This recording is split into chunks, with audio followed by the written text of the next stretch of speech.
3 mots sur ce que vous venez de dire. D'accord, papa. Vous avez parlé sur les jeunes aiment impressionner. Ouais. Aiment impressionner le peuple de Dieu. Ouais. Vous voulez dire quoi par là? En fait, nous sommes dans une génération où nous voyons les réseaux sociaux est tellement en top. Et ça se voit aux yeux de tous. Voyons comment les jeunes gens de notre génération, malgré quelqu'un qui peut avoir un don, il peut avoir la grâce, mais sa manière de servir, il ne sert pas Dieu dans l'humilité, il ne sert pas Dieu dans la simplicité, il veut vraiment apparaître, qu'on le voit que c'est moi telle personne. Si je n'étais pas là, telle chose n'allait pas se réaliser. Raison pour laquelle je dis que le ministère ou les jeunes serviteurs aiment impressionner les gens. Ils aiment impressionner les gens par leur habillement. Nous avons remarqué que la génération d'aujourd'hui, les gens aiment beaucoup s'habiller. Et ils pensent que le ministère, c'est mettre des vestes, le ministère, c'est mettre des cravates, le ministère, c'est avoir de bons téléphones. Et ils sont en train d'impressionner les gens dans cette manière-là. Qu'est-ce que la jeunesse d'aujourd'hui vous a appris étant serviteur de Dieu? Merci beaucoup pour la question. La jeunesse d'aujourd'hui m'a appris si nous ne servons pas Dieu dans la droiture, dans la crainte, nous allons échouer.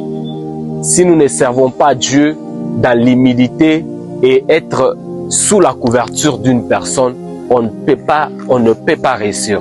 La jeunesse d'aujourd'hui m'a appris à ce que on peut réussir en étant jeune, mais on peut réussir si nous suivons le chemin normal, d'où on peut aller jusqu'à la gloire. Et si nous ne prenons pas ce chemin normal, nous allons échouer notre mission et nous allons échouer notre vie. Pourquoi? Parce que si nous suivons ce chemin normal, nous allons réussir.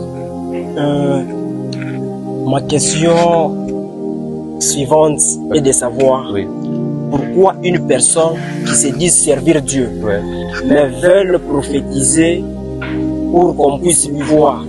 Est-ce que dans ces choses-là, même si c'est un nom ou un ministère prophétique qu'une personne a, je peux dire que cette personne sert Dieu ou bien cette personne c'est un serviteur du diable? Bon, déjà, pour être vrai, quand on sert Dieu, quand on s'appelle serviteur, on est esclave.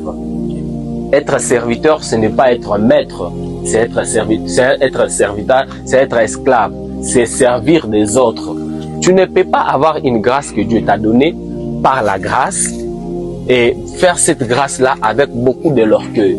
Ça amène toujours à la chute. Parce que Dieu lui-même qui est le Père, la Bible déclare que je fais grâce aux humbles et je résiste aux orgueilleux. Donc ça veut dire que celui qui combat l'orgueil, ce n'est pas le diable. Celui qui combat l'orgueil, c'est Dieu. Parce que celui qui sert avec orgueil n'est pas serviteur de Dieu, il est serviteur du diable. Parce qu'on ne peut pas se servir ou servir Dieu en étant orgueilleux. On ne peut pas avoir une grâce parce que le diable aussi donne des grâces.